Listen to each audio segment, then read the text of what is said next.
Hola, buen día. Vamos a continuar con el tema de parámetros farmacocinéticos. Los parámetros farmacocinéticos son aquellos parámetros que describen la farmacocinética de un fármaco y estos se calculan normalmente cuando se va a realizar el ensayo clínico de dicho fármaco. Si ustedes recuerdan, habíamos analizado que en un ensayo clínico básicamente se realizan 4 fases y normalmente en la fase 1, cuando se realizan las pruebas en pacientes sanos, se administra dicho fármaco para calcular lo que vamos a ver a continuación. Entonces, vamos con el siguiente problema. Tenemos ahí este problema que dice así. Se evaluó una administración intravenosa en bolo de una dosis de 300 miligramos de fármaco a un grupo de pacientes y se obtuvieron las siguientes concentraciones plasmáticas. No ponemos el nombre de un fármaco en específico. A estos pacientes se les hace una administración intravenosa en bolo y se obtienen los siguientes datos después de monitorearlos un par de días. Entonces, esta situación se hace normalmente para conocer los parámetros en los ensayos clínicos. Todos los medicamentos que ya pasaron por los ensayos clínicos, que ya están a la venta, ya tienen todos sus valores calculados. Si un fármaco ya está a la venta en una farmacia, ya tiene su valor de tiempo de vida media, volumen de distribución, etc. Entonces, esto se realiza solamente cuando se desea conocer dichos parámetros para un fármaco nuevo o si alguien los quiere corroborar o si hay una nueva formulación de dicha molécula. Entonces, ¿qué es lo que hay que hacer? Bien, ahí en ese caso tenemos los datos de concentración contra tiempo. Lo que vamos a hacer es graficarlos y les vamos a sacar regresión lineal. Ahí tenemos una gráfica en la cual en el eje X tenemos el tiempo y en el eje Y tenemos la concentración y podemos ver nosotros que según la ecuación de la recta, la correlación que hay es de 0.7408. Este proceso podemos nosotros deducir que es una cinética de primer orden porque los datos de manera natural no tienen una tendencia lineal. Ahí la línea que viene un poco más delgada, que está recta, es la línea de tendencia que da Excel para los datos. Entonces, si ustedes recuerdan, cuando los datos dan de manera lineal de primera intención sería una cinética de orden 0, cuando no, como en este caso, probablemente sea una cinética de primer orden, que sería lo más común en el cuerpo humano. Entonces, lo que hay que hacer, si ustedes recuerdan los ensayos de disolución, es lo mismo. Hay que tratar de linealizar los datos para poder utilizar en ellos la ecuación de la recta para calcular los parámetros. Entonces, ¿qué es lo que necesitamos saber? Para este tipo de procesos, la fórmula que tenemos del cambio de concentración respecto al tiempo es igual a menos la constante de eliminación por la concentración de fármaco existente. Si nosotros integramos esta ecuación de 0 hasta determinado tiempo, vamos a tener que la concentración es igual a la concentración 0 por el exponencial de menos la constante de eliminación por el tiempo. Aquí en este caso vamos a hacer una modificación a la ecuación. La ecuación se puede trabajar así, pero para que sea más simple, lo que vamos a hacer nosotros es que le vamos a aplicar logaritmo a la exponencial para anularla. Si se dan cuenta, la constante de eliminación y el tiempo estaban con una exponencial y esa fue anulada con un logaritmo, pero como pusiste un logaritmo ahí en esa parte, tienes que ponérselo a todos los términos que no tenían la exponencial, que serían la concentración y la concentración 0. Entonces, nuestra ecuación queda de esa manera.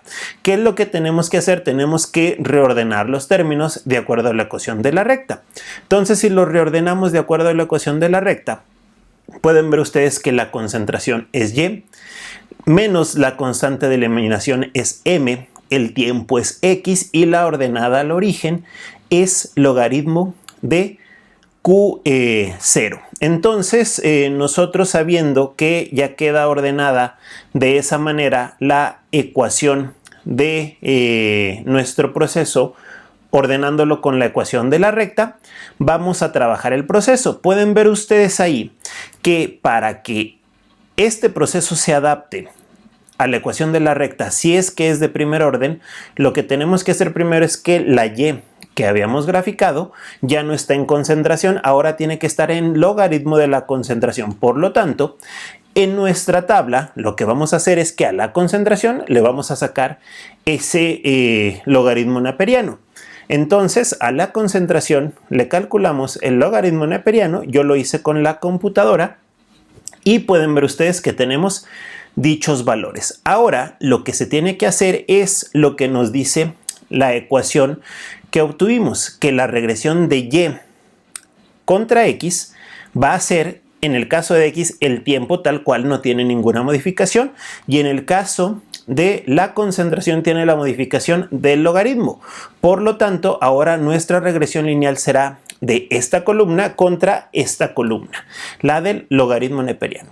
Si nosotros graficamos y hacemos regresión lineal de este proceso para ver si se adapta a una cinética de primer orden, podemos ver que ahora nos queda una línea completamente recta después de hacer la modificación del logaritmo, y que si nosotros sacamos el coeficiente de correlación y de determinación, tenemos que es igual a 1. Recuerden que Excel lo redondea a la unidad, pero en realidad sería 0.9999999 porque no sabemos qué es lo que pasó en los puntos intermedios. Entonces, aquí en este caso pueden ver ustedes que nuestro proceso ya se adapta a la ecuación de la recta y ahora sí lo podemos trabajar con dicha ecuación. Entonces, la ecuación que describe el proceso sería esta: logaritmo de la concentración menos la constante de eliminación por el tiempo más el logaritmo de la concentración 0. Entonces, aquí en este caso, si nosotros extraemos la información que está ahí de la ecuación de la recta, nosotros podemos ver que la ecuación que va a describir este proceso es y es igual a menos 0.01006 por x más 2.7117. Entonces recuerden que lo que estamos haciendo es básicamente sustituir de acuerdo a la ecuación de la recta. Bien, entonces con esta ecuación, ¿qué es lo primero que vamos a hacer? Vamos a ir calculando parámetro por parámetro. Lo primero que tenemos que hacer es calcular la constante de eliminación. Entonces, de acuerdo a la equivalencia de ecuaciones que tenemos, la constante de eliminación, haciendo ahí la extracción con la ecuación, será equivalente a la m. O sea, nos queda de esta manera: menos k de eliminación es igual a la m a la pendiente. Entonces nosotros vamos a sustituir lo que vale la pendiente de acuerdo a lo que nos dio nuestra regresión lineal ahí en el gráfico que hicimos con la regresión. Pueden ver ustedes ahí en ese caso. Entonces nosotros tenemos que menos la constante de eliminación es igual a m, menos la constante de eliminación es igual a menos 0.01006 y la constante de eliminación es igual a 0.1006. Anulamos los signos multiplicando por menos 1 y le ponemos las unidades de la constante de eliminación, que sería lo que hay en y. Como y está logarítmica, no hay nada sobre lo que hay en x, que hay tiempo, horas. Entonces aquí en este caso nos quedan nada sobre horas y la corrección ya habíamos visto que se hace horas a la menos 1.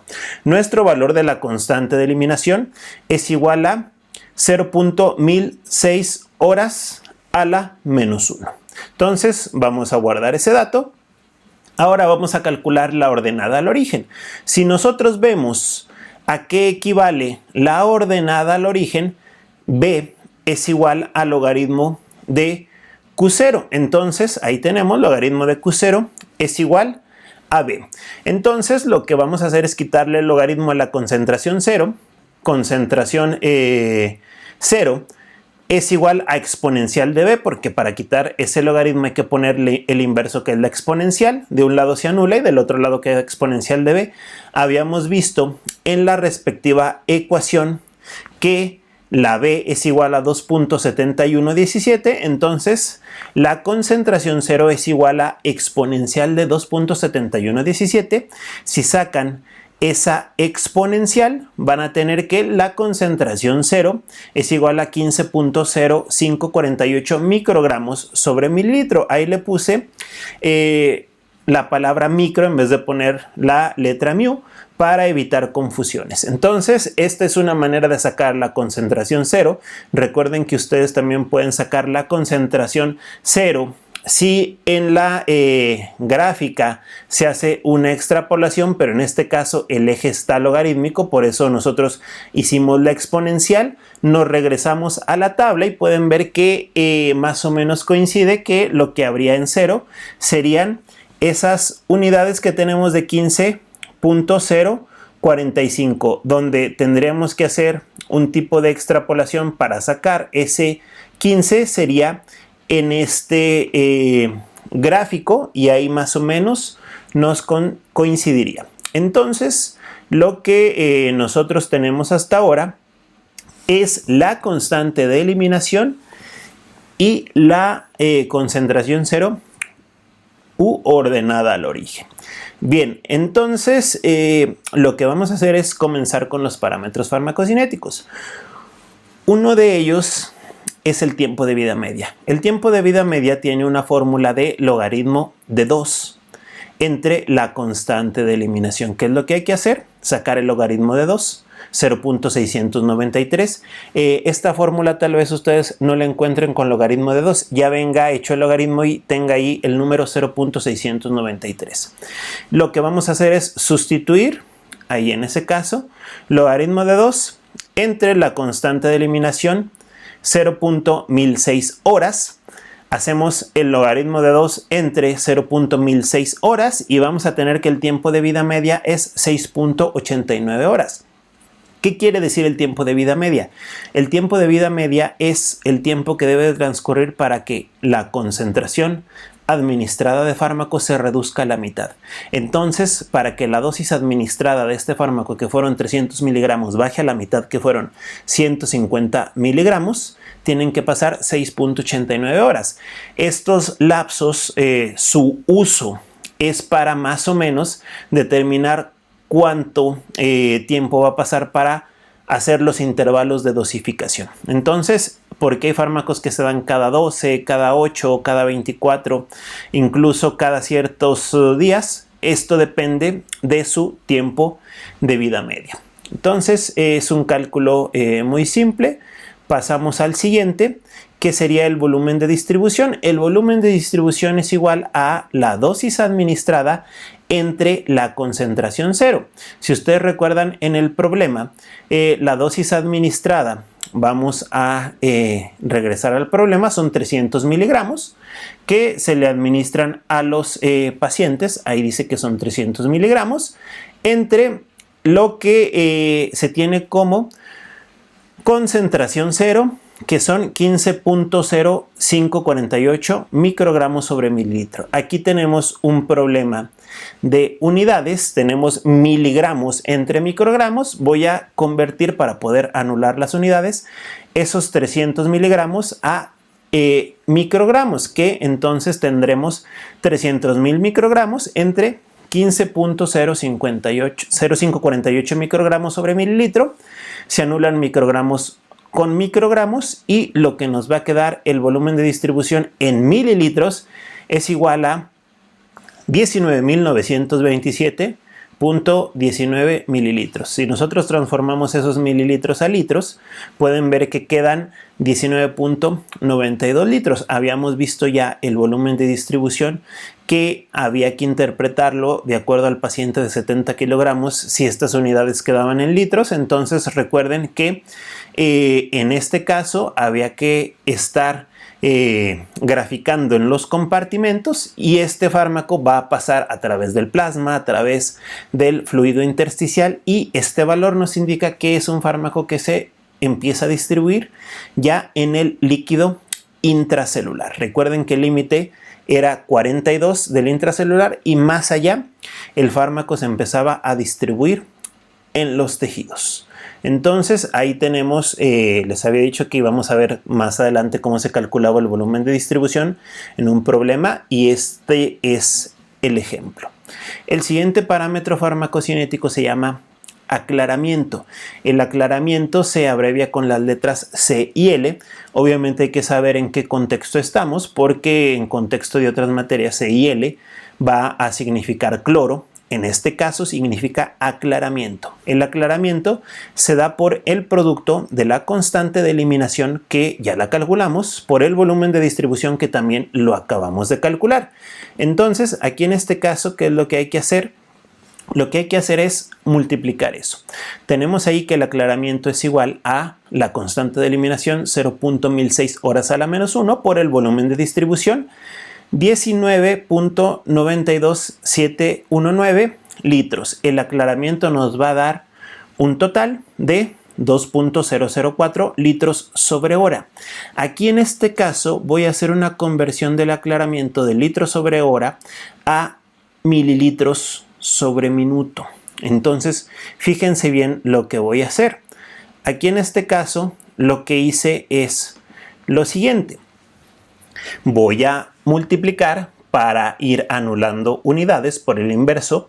1000 mililitros es igual a 1 litro por una hora, que son sobre 60 minutos. Entonces anulo las unidades que están encontradas en numerador y denominador. Se van a anular litros con litros, se van a anular horas con hora y me van a quedar solamente mililitros sobre minuto. Este valor del aclaramiento, que eran 2.004 litros por hora, ahora es 33.4 mililitros sobre minuto.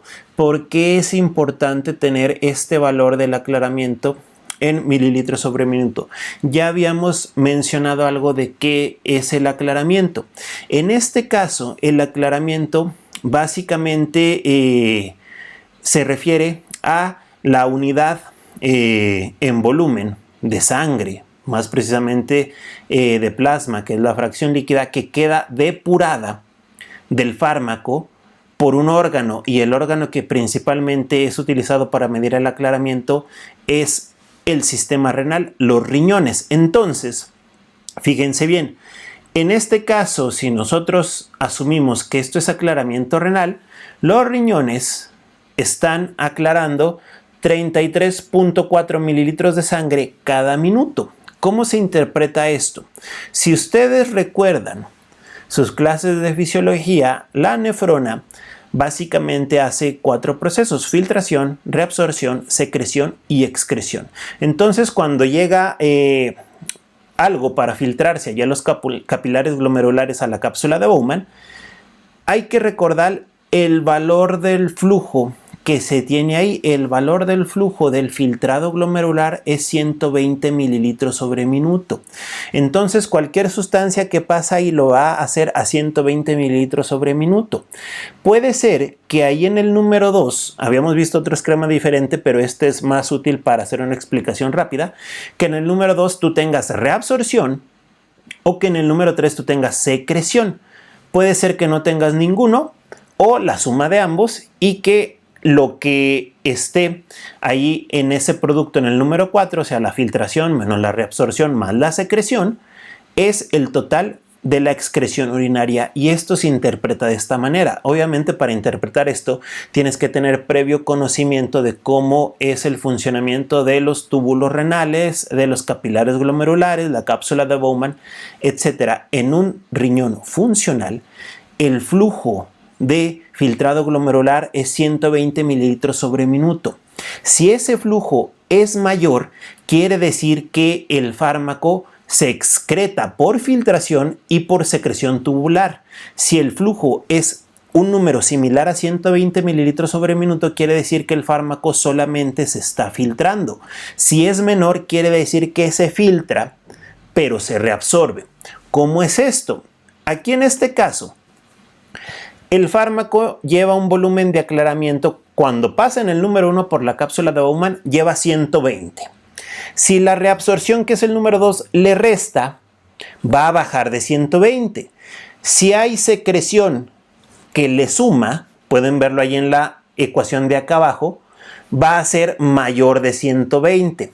Lo que sobre se va en orina. Entonces, si un fármaco pasa a 120 mililitros sobre minuto y no tiene proceso 2 ni 3, o sea, reabsorción y secreción, va a salir a 120. ¿Y dónde lo vas a ver? En el aclaramiento. Si el fármaco pasa el 1, el filtrado glomerular, a 120, pero el 2, que es la reabsorción, le quita para llevarlo a los capilares peritubulares, pues obviamente lo vas a ver en el aclaramiento renal, porque vean la ecuación de la excreción, la reabsorción resta, la secreción suma. Entonces, por eso, aquí en este caso, si tu número es superior a 120, quiere decir que hubo filtración y la secreción le sumó. Si tu número es similar a 120, quiere decir que solo hubo filtración, porque ni la reabsorción le restó ni la secreción le sumó. Y si el número es menor a 120, quiere decir que hubo filtración, pero la reabsorción le restó. Entonces volvemos a nuestro número que tenemos para nuestro fármaco, y nuestro número es de 33. ¿Qué quiere decir eso? Que nuestro fármaco salió al filtrado de 120 y le restaron porque no tiene 120, tiene 33.4 mililitros sobre minuto. ¿Qué podemos deducir de este fármaco? Que cuando llega ahí a la cápsula de Bowman en los capilares glomerulares, sale a 120 en el filtrado glomerular y luego se reabsorbe. ¿Por qué sabemos que se reabsorbe? Porque la reabsorción resta y el aclaramiento de nuestro fármaco es de 33.4 mililitros sobre minuto. Si de este fármaco nos hubiera salido 118, por decir algo, el fármaco solamente se filtra. Si de este fármaco nos hubiera salido 200 mililitros sobre minuto, quiere decir que el fármaco se filtra y se secreta. Este fármaco se filtra y se reabsorbe. Entonces, aquí en este caso, puede ser que se les haga un poco complicado recordar esto. Habría que darle un repaso a el funcionamiento del sistema renal para ver los procesos de reabsorción, secreción y obviamente la filtración. Entonces, pues aquí en este caso, este parámetro de aclaramiento así funciona. El siguiente parámetro se llama el área bajo la curva. Nosotros habíamos visto un área bajo la curva que se calculaba por el método de los trapezoides. Aquí en este caso, esta es la fórmula express para hacer la aproximación. De este problema pueden hacer el cálculo por el método de los trapezoides y les va a dar un número similar. Les había dicho en el perfil de disolución que el método de los trapezoides de sumar base mayor más base menor por altura sobre 2 era para hacerlo más exacto. En este caso, que no estamos determinando por fines legales, que en aquel caso era para decir si el fármaco se aprueba o no se aprueba como genérico intercambiable, podemos utilizar esta fórmula del área bajo la curva, que sería la concentración cero entre la constante de eliminación. Entonces, nosotros lo único que vamos a hacer es sustituir concentración cero, 15.0548 microgramos sobre mililitro, entre 0.1006 horas a la menos 1. Aquí en este caso no podemos anular ninguna unidad. Nos va a quedar un resultado de 149.65 microgramos sobre mililitro por hora. El área bajo la curva para este problema, ahí indico que es el área bajo la curva intravenosa. ¿Por qué se tiene que hacer primero, en este caso, la vía intravenosa? Porque el área bajo la curva sirve para calcular la biodisponibilidad mediante otras vías. Aquí tenemos un texto que nos pregunta lo siguiente. Vamos a suponer que si el área bajo la curva vía oral es de 100 microgramos hora sobre mililitro y por vía rectal 90 microgramos hora sobre mililitro, indicar qué vía es la que más conviene, qué vía de estas dos, porque obviamente habíamos visto que la vía más útil de todas, en la que tienes total control del fármaco, es la vía intravenosa, que es en la que se supone que se están calculando los parámetros farmacocinéticos. Entonces, ¿qué es lo que hay que hacer? Para calcular la biodisponibilidad tiene que ser el área bajo la curva del problema entre el área bajo la curva intravenosa. Nosotros tenemos el área bajo la curva intravenosa con ese valor y las problemas tenemos dos, la oral y la rectal. Aquí en este caso, pues nosotros vamos a sustituir mediante dos cálculos. Tenemos ahí la biodisponibilidad oral, que va a ser de 100 microgramos sobre mililitro por hora, entre la intravenosa que calculamos y es de 149.65 microgramos sobre mililitro por hora. La rectal va a ser de 90 microgramos sobre mililitro por hora y la intravenosa es de 149.65 microgramos sobre mililitro por hora. Hacemos el análisis dimensional, todas las unidades se eliminan y nos queda solamente en fracción 0.668 y 0.6014. Entonces aquí en este caso puedes representar así la biodisponibilidad, pero lo más útil es multiplicar estos valores por 100 y tenemos que este mismo fármaco, si lo administras por vía oral, su biodisponibilidad, o sea, lo que realmente va a llegar al torrente sanguíneo, es de 66.8% y lo que realmente va a llegar en la vía rectal es de 60.14%.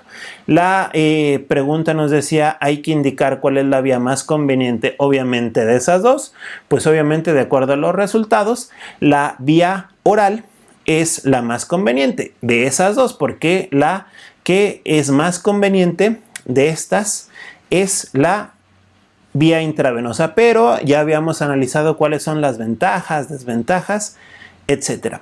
Entonces esto es algo de cómo se calculan los parámetros farmacocinéticos. Básicamente, pues esto ya no se hace a mano. Les había dicho que varios de los cálculos no se realizan de esta manera.